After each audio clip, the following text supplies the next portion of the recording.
Daily Broadside at 998. What is it with people? I think it's bots, really. But what is it with people on YouTube videos, like music videos, where they'll comment like stuff, like telling these heartfelt stories and crap, like anybody cares. Like, for example, like you could be listening to like Mike and the Mechanics' "The Living Years," right? Which is a song about, the death of your father. So was it there that moment? My father passed away, and it's this whole thing, right?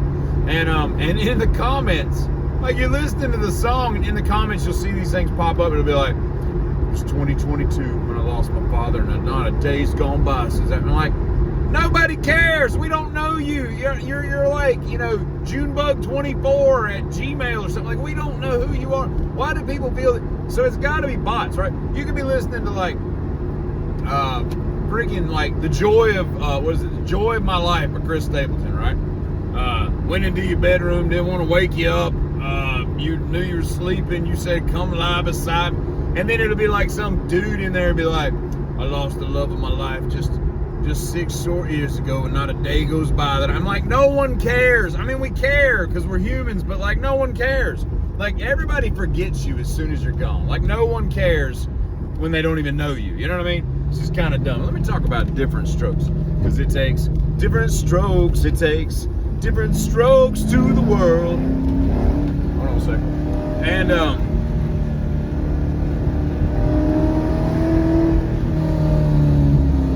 this thing corners like it's on rails, Julia Roberts. So different strokes, right? What is it? Some people got a man comes along, he's a man of means. And the other two got nothing but the jeans, because they got different strokes. It takes different strokes.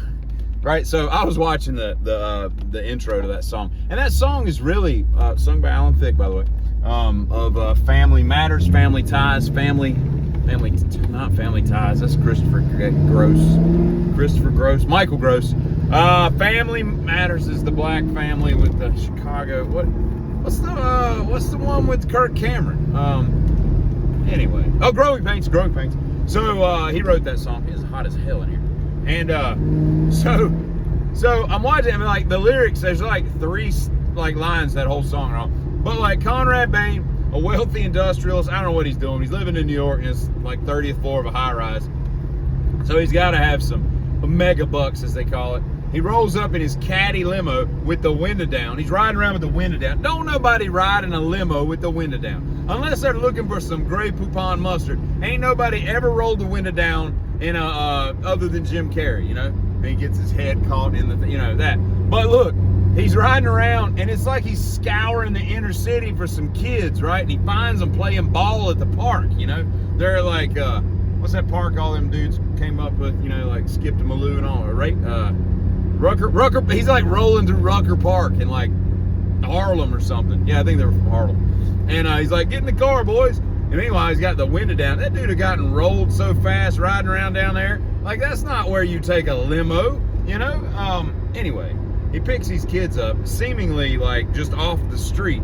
But what the backstory is that his housekeeper had, he had promised her, "Hey, I'll take care of you kids if anything ever happens to you," which is a weird thing to say to your housekeeper. Maybe she said it on her deathbed. I don't know. But Conrad, who, by the way, has a twin brother named like Burt Bain or something like that. But Conrad Bain is a twin. Now, you got to be pissed when you're like, why does he get to be on Mauled and Different Strokes? And I'm over here struggling at a barn dinner theater on the east side of town. I can't even get a damn act in Othello at the local community college or what. So, like, what was that? So they get there, and he picks the kids up, right? And he takes them there, and he's like, "I'm going to take care of you now. Your mother's dead." Apparently, they don't have a father. And I'm going to tell you what. I watched the pilot episode the other day because I couldn't remember how this all got started, other than the kidnapping of the children from Rucker Park. And it's like, I don't think there's a father, but these are the most well-adjusted kids who just lost their mom. They must not have liked the bitch because they were completely cool. They were like, all right. And Gary Coleman, who, by the way, might be the best actor on there. He kind of impressed me as like I think he was supposed to be like 10, but he was like 34 when he filmed that or whatever. He's like Webster. He's like way older than he looks. Of course, I don't think Gary Coleman has a disease. I think Webster had some kind of affliction that made him tiny. But Gary Coleman just was like a 4'6" dude. Otherwise, normal, But he had some acting skills for his age. I'll give him that. It wasn't totally horrible like a lot of child actors, but they're the most well-adjusted kids. They're just, gallivanting around the old place and all this, and so he's taking care of them now.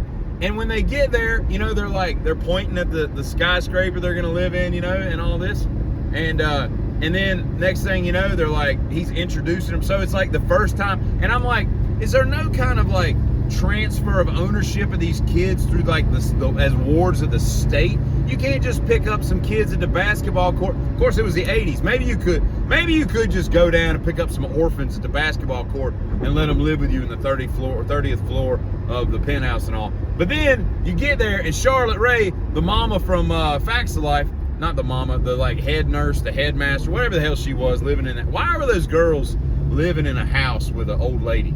Was that a school? I guess that was like a boarding. That was probably a boarding school. So anyway, so Charlotte Rae is now the replacement butler lady that she replaces the I don't know, the lady that cleaned the house that Ronald and what was his name, Arnold and Willis, their mom. And so when he gets there, it's her second or first day of work, and she's like, whoa, you told me about a 13-year-old girl. You didn't tell me about no 2 teenage boys coming to live here. I don't do boys because they bite or something like that. And I'm like, that's a weird thing for I mean, look, if it's 1983 and I'm a female housekeeper and I've somehow landed a penthouse gig on the 30th floor of some megapolis, structure, I'm keeping that job. I'll clean up after some biting boys. That ain't no big deal. Like, I'm not getting rid of that job because Conrad's going to be tipping. And I'm going to be getting like a bonus at Christmas. It's going to be like $800, which in 1980 is just balling money. You're at FAO Schwartz.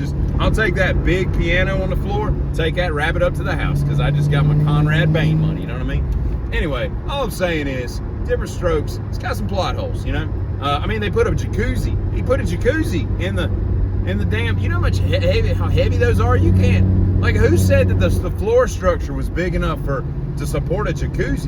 And who the hell puts a jacuzzi? I almost bought a house. Actually, I didn't buy the house because my other half was like, under no circumstances are we having in our living room. It was like right off the living room, there was like a spa room. And I was like, man, this would be badass, have a jacuzzi, right? She's like, I'm not living in a house with a jacuzzi in the next room aside from, I'm sure there would have been some moisture issues, but I thought it was kind of cool.